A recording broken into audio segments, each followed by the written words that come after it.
Operation সিন্দুর পাকিস্তানে ক্ষেপণাস্ত্র হামলা চালাতে লাইন অফ কন্ট্রোল বরাবর রওনা দেয় ভারতের ৭৫ থেকে ৮০টি যুদ্ধবিমান।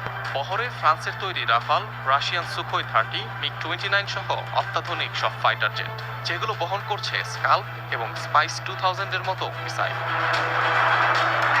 বিপরীতে পাকিস্তানের আকাশসীমায় অবস্থান নেয় চীনের তৈরি J-10C এবং JF-17 থান্ডার মডেলের 40 থেকে 45টির মতো ফাইটার জেট। BL-15 মিসাইল সহকারে প্রতিরক্ষায় অবস্থান নেয় আকাশযানগুলো। মিসাইল রেঞ্জের মধ্যে আসতে পাকিস্তানি এবং ভারতীয় ফাইটার জেটগুলো একে অপরকে লক্ষ্য করে ছুটতে থাকে ক্ষেপণাস্ত্র।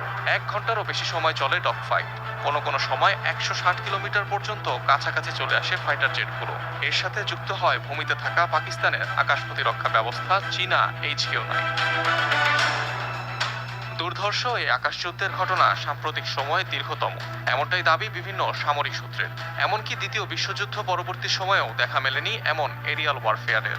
পাকিস্তানের এক জ্যেষ্ঠ কর্মকর্তার বরাতে এমন দাবি মার্কিন সংবাদ মাধ্যম CNN সহ একাধিক আন্তর্জাতিক গণমাধ্যমের। তবে আশ্চর্যের বিষয় হলো, সম্মুখ এই লড়াইয়ে কোনো পক্ষই একে অন্যের আকাশসীমা লঙ্ঘন করেনি। ডগ ফাইটের ইতিহাসেও যা খুবই কম দেখা যায়। 2019 সালেও ব্যাপক বিমান যুদ্ধ হয় দুই প্রতিবেশী। সেবারে অবশ্য এক মিগ-21 বাইসনকে খোয়াতে হয় ভারতকে, বন্দী হতে হয় পাইলটকেও।